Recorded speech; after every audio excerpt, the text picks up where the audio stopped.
ఆంధ్రప్రదేశ్లో రేషన్ కార్డుదారులకు ప్రభుత్వం కీలక అప్డేట్ ఇచ్చింది. పెరుగుతున్న బియ్యం ధరల నేపథ్యంలో సామాన్య ప్రజలపై భారం తగ్గించే లక్ష్యంతో ప్రభుత్వం కొత్త నిర్ణయాలు తీసుకుంది.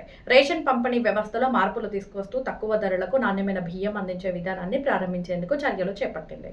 ప్రజలు ఎక్కువగా వినియోగించే స్టీమ్ రైస్ను చౌక ధరల దుకాణాల ద్వారా అందించేందుకు ప్రభుత్వం నిర్ణయించింది. దేశంలోనే తొలిసారిగా ఈ విధానాన్ని కాకినాడ జిల్లాలో పైలట్ ప్రాజెక్టుగా ప్రారంభించనున్నారు.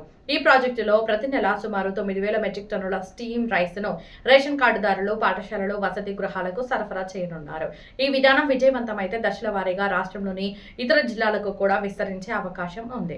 అదేవిధంగా ఓపెన్ మార్కెట్లో పెరిగిన బియ్యం ధరల నుంచి ప్రజలకు ఉపశమనం కల్పించేందుకు రాష్ట్ర వ్యాప్తంగా రైతు బజార్లలో ప్రత్యేక కౌంటర్ల ద్వారా తక్కువ ధరలకు బియ్యం విక్రయించాలని ప్రభుత్వం నిర్ణయించింది.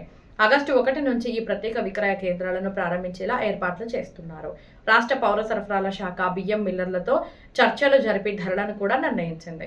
ఇందులో భాగంగా BPT KNM steam rice kilo 52 రూపాయలకు, ముడి బియ్యం కిలో 50 రూపాయలకు విక్రయించేలా ధరలు ఖరారు చేశారు.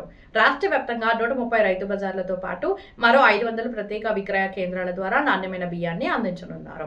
ఈ నిర్ణయాల ద్వారా రేషన్ కార్డు ఉన్న కుటుంబాలతో పాటు సాధారణ వినియోగదారులకు కూడా తక్కువ ధరలకు నాణ్యమైన బియ్యం అందుబాటులోకి వస్తుందని ప్రభుత్వం భావిస్తోంది. ఈ కొత్త బియ్యం విక్రయ విధానంపై మీ అభిప్రాయం ఏమిటి?